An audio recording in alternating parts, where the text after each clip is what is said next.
Let's talk about the Western in fiction, both books and film. Uh, the Western, I think, is the American myth.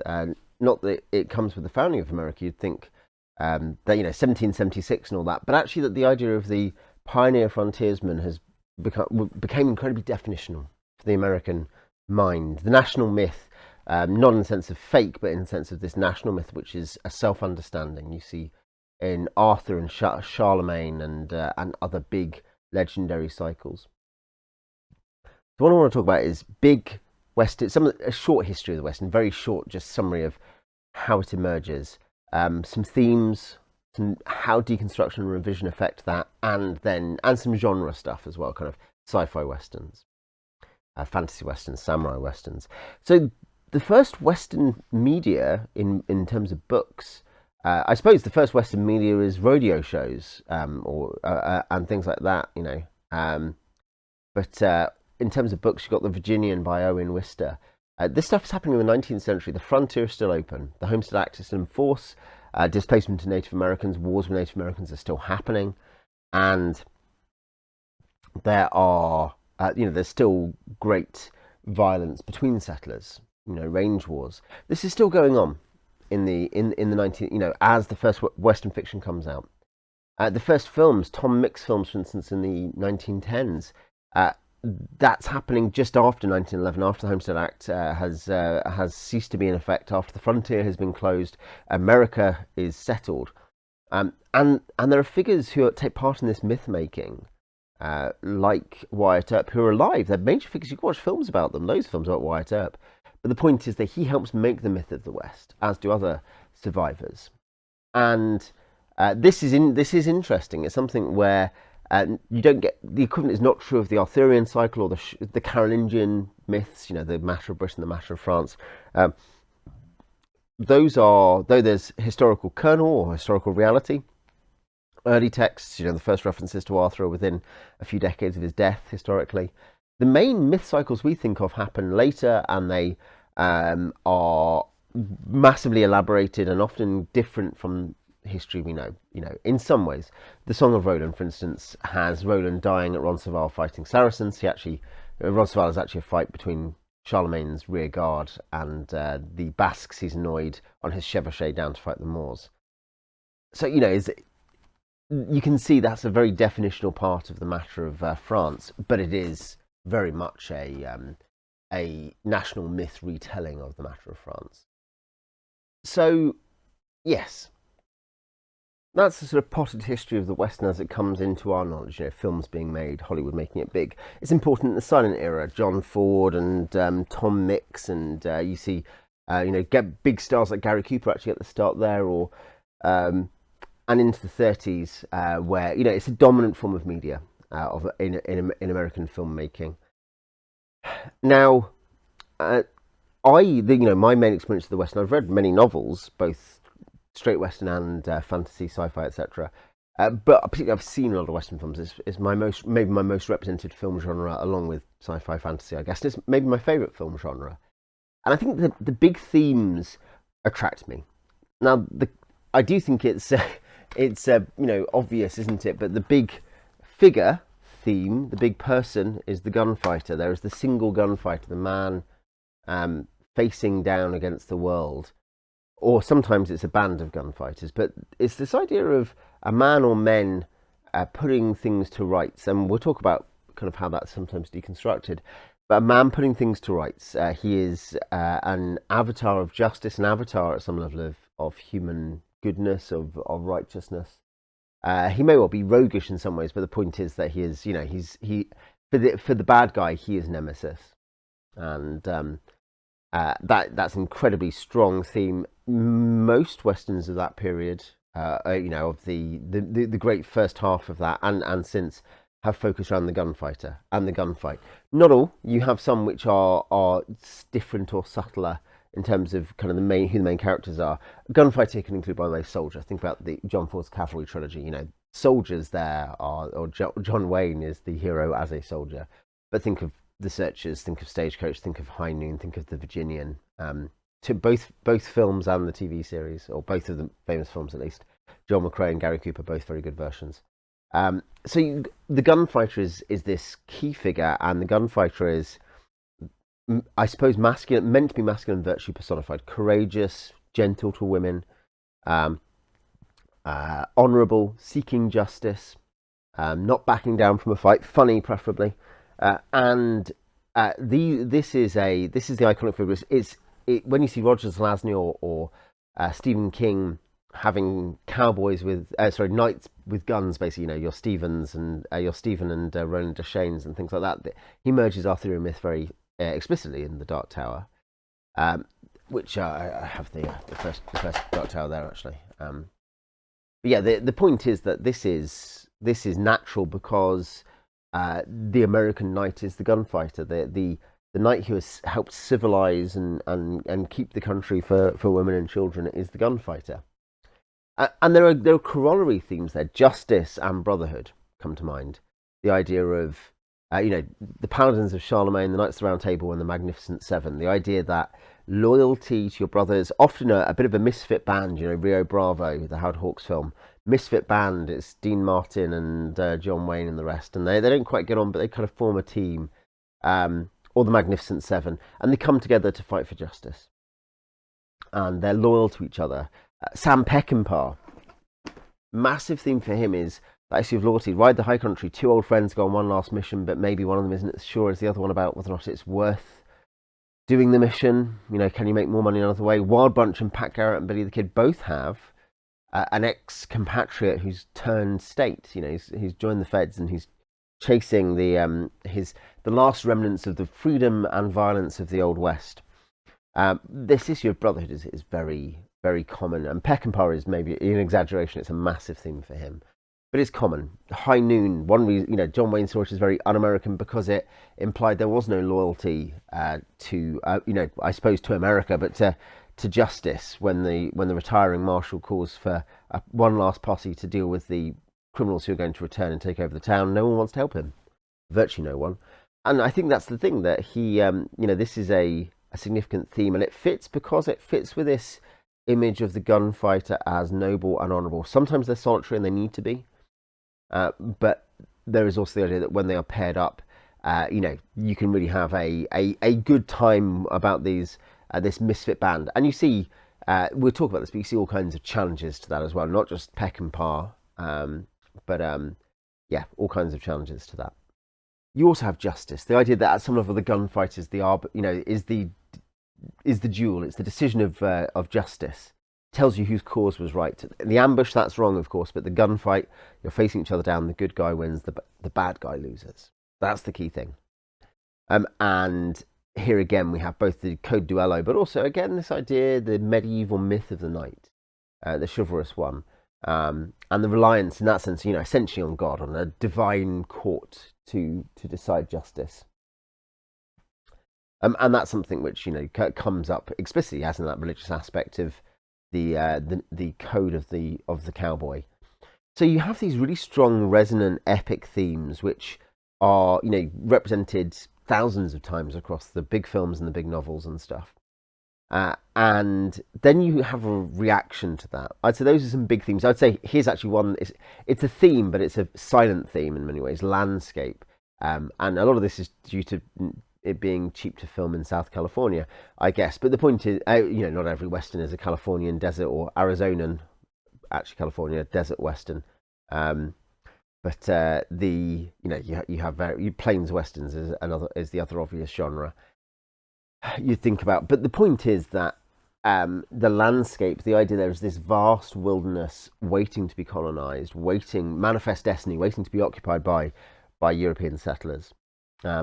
And this obviously, the Indian here, the Native American, the Indian in a sense is, in the earlier form, where they're not presented simply comically or maliciously, is really an avatar of the land. They're actually an obstacle created by the land. But the land continues to be, this vast, this vast panorama of beauty to look at throughout the cinematic, any cinema you watch, or even many books.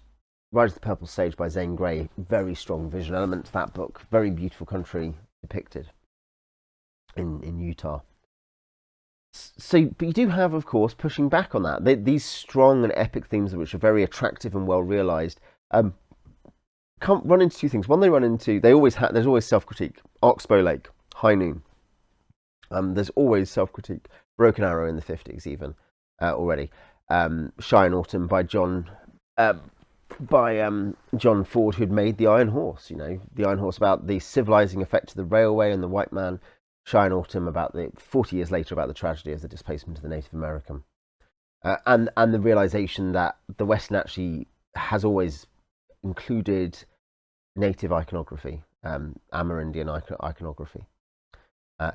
So there's always been self-critique, but I think so. There's both, but then the kind of real burst of it from really the 60s onwards. It may be argued to start earlier, but really from the 60s, with the great social changes across much of the West, the great social awakening, some people would see it as,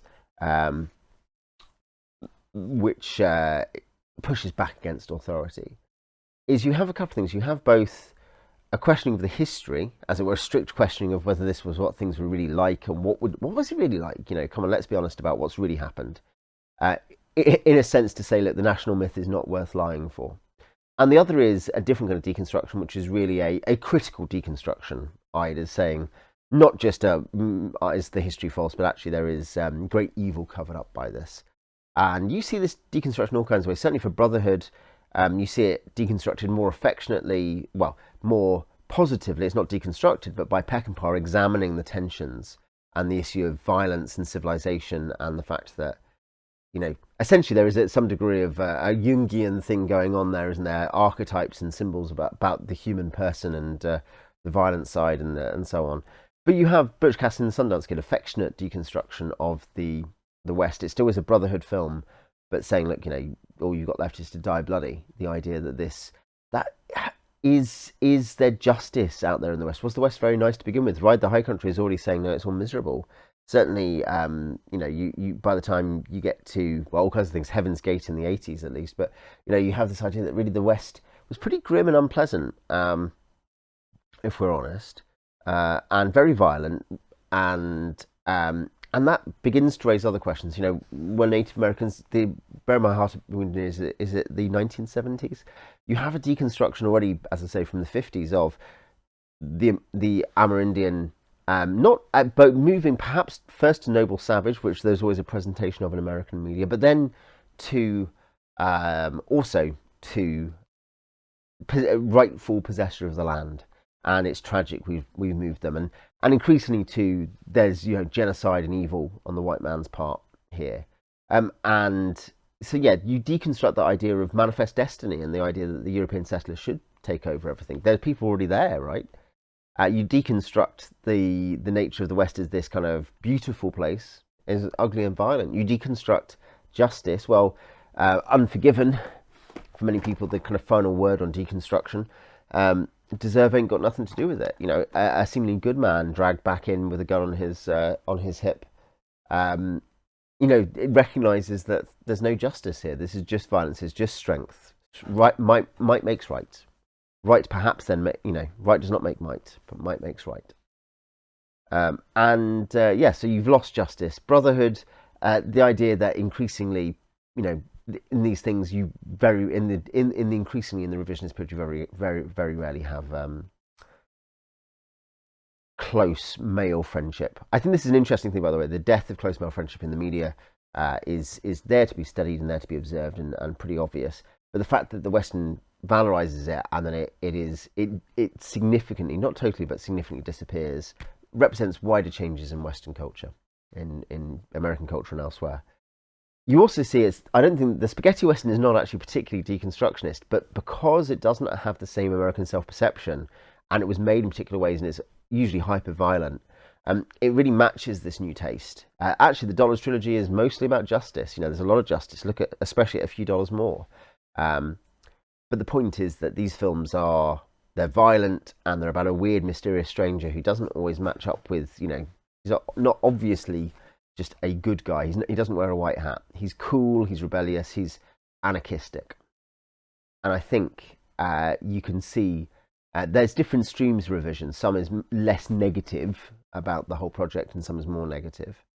And you see also in terms of post revision, you see, well, what happens if we make a Western just about black people, or what happens if we emphasize the continuing deconstruction, but say that Benedict Cumberbatch film from a couple of years ago, the deconstruct masculinity, the fact that the Western myth is a masculine, that's where toxic masculinity is almost at its strongest. We've got to deconstruct that. So some of it's continued deconstruction, some of it is retelling, like I say, with different diverse casts, so on and so forth. You get the idea. There's many responses. One response that is interesting, I think, is that of Blood Meridian. Recently read it, which is basically that really that the revision is not that really that there was one set of bad guys, but it was us. But that beyond the border, as my friend Simon would put it, functionally everyone's the bad guy. There is, you don't know what's going to happen. There's no justice, no honor, no decency, and it's not wholly nihilistic. Actually, Blood Meridian. There's some interesting things in it, but that's the point: is that beyond the border, in the wilderness, in the West, on the frontier, there is only the law of the gun. But that doesn't apply, as it were, strictly to the white man. That is something where you see mere anarchy lose its bounds. In general, amongst all peoples, evil come out of every group of people. You also have films and TV series that partially reconcile all this, that look for the traditional virtues at some level, or examine them at least. Deadwood is an example of that, but certainly maybe even more the 2007 3:10 to Yuma, or is it 2008 with Christian Bale, I think. The 2010 True Grit. These tend to be more somber, and they tend to be less heroic, but there are still some of these films which are able to examine the old virtues and themes in a not entirely negative light. Now, you do see genre Western is important. I mentioned the samurai Western. Really interesting relationship there. You have Kurosawa, highly influenced by John Ford, makes Yojimbo and Seven Samurai. Both those are adapted into Westerns. Yojimbo, A Fistful of Dollars, and Seven Samurai into the Magnificent Seven. The point is that, and indeed Star Wars, which is a sci-fi fantasy Western, is influenced by Kurosawa amongst other, along with actual Westerns. There really is a sense that the samurai and the gunfighter in Kurosawa's mind, there's obviously a parallel of the man of honor in a violent age. That's what you're making films about, and you see that continue. There's been a few versions. Like Samurai 7 was a TV series, anime TV series a few years ago, and I'd say you do see this. There's certainly that image of the gunfighter. You can probably trace a lot in not just samurai but other Japanese anime culture, partly due to that comparison of the samurai myth, but also just directly from American media influence. And you can see it heavily in lots of other genres. I mean, I've got just one or two here. There we go. In terms of Firefly, there's sci-fi fantasy western, The Dark Tower fantasy western. These are very explicitly, in both cases, they're about people dressed like cowboys, carrying guns, doing cowboy stuff. They're called gunslingers, things like that. Firefly, the joke in Castle season 1, the big series that Nathan Fillion was in afterwards, is there's no such thing as space cowboys. This is about being, this is about gunfighters in an old west-like frontier around an imperial. The Alliance is the Imperial core. It's the East, and you can sometimes go there to do heists and stuff, but mostly you're out on the frontier, doing bank jobs and stuff like that. The Dark Tower, and indeed herding cattle. The Dark Tower is a gunslinger going to save the world in a kind of collapsing the world that's turning to wilderness around him. It's actually a re-westing. The idea of the apocalyptic Western as the American epic after Tolkien, the response, the Shannara, of course, is about literally, you've got like these fantasy civilizations with swordsmen and stuff living in the ruins of America, which is, though it's not as obviously a Western as the Dark Tower, influenced by that iconography. This is a common thing. This is ubiquitous in the fantasy Western. Is often American, not always, but nearly always American. And in different ways, it's maybe re-mythologizing America, trying to reclaim the myth of America. Roland, though he does difficult things at points, is not always heroic, is a good guy. Mal Reynolds is a good guy. That's 2002. The idea of functionally having a Confederate as the good guy, the wildness of that when we think about the present moment. I would say you do see revision hit these streams too. Joe R. Lansdale writing horror westerns from the 80s onwards, which are basically about a grim, horrific place full of violent people where the monsters at some level are representative of what's going on, elsewhere. You got to kill the monsters, sure. Not everyone's evil, but the West is pretty nasty. Or again, Deadlands. I've reviewed some of the books on the channel. It's an RPG chiefly, and in the 90s it was released. It's got cool iconography. It's about the West. It's the West with zombies, but also the Civil War's still going on. And don't worry, the South have got rid of their slaves. There's that much revision. The slaves have been freed, but generally speaking, it's this kind of in a funny way, by keeping the Civil War going, it's part of that myth of reconciliation. The idea that because what you're saying is the national myth includes both these groups of people, so let's represent them. Both these political groupings, that is to say, and it integrates African Americans into that. Remember, revision about Native Americans, Indians is closely connected to revision about African Americans. Deadlands now did a whole timeline shift, time travel. Everything's the Civil War's ended, and we're all very sorry about what happened before, and let's pretend it didn't. There's obviously, and you see it, in the community, great embarrassment on some people's parts at this stuff. So in the same way that even 2002, you could use that myth to represent a good cowboy. That's somewhat changed, but partly because they want to keep good cowboys, or cowgirls. They still want to have cool characters. They want to use the iconography whilst smoothing out what people consider problematic. So you've got these various adaptations, and some that are maybe murkier. Northwest of Earth by C.L. Moore. He's obviously a cowboy doing Sword and Planet stuff, because Sword and Planet, well, John Carter of Mars is a Confederate officer sent to Mars.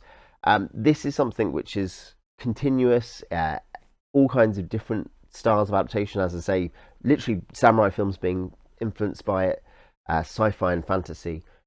Logan, I mentioned I think I mentioned, or if I didn't, I should have. Directly uses Shane as a visual cue. There are no more guns in the valley. It's the sign that Logan's life of violence can't be reconciled with living in a civilized world. And this is, that's obviously playing on one big thing where the gunfighter is heroic, but also bloodstains. And the superhero film.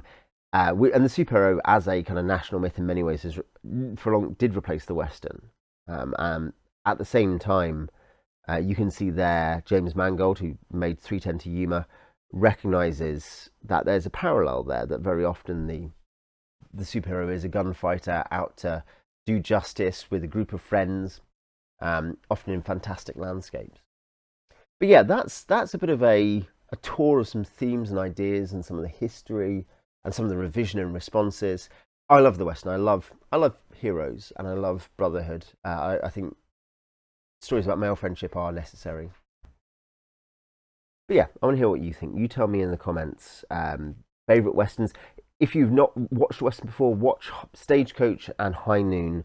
I think that's a good place to go. If you want to read a Western, read Shane, Rise of the Purple Sage, The Virginian. And if you want something different, try out Firefly, or try out Seven Samurai, and tell me what you think in the comments. Yeah, your favourites. What you think about the big themes and their revision, and I'll see you next time.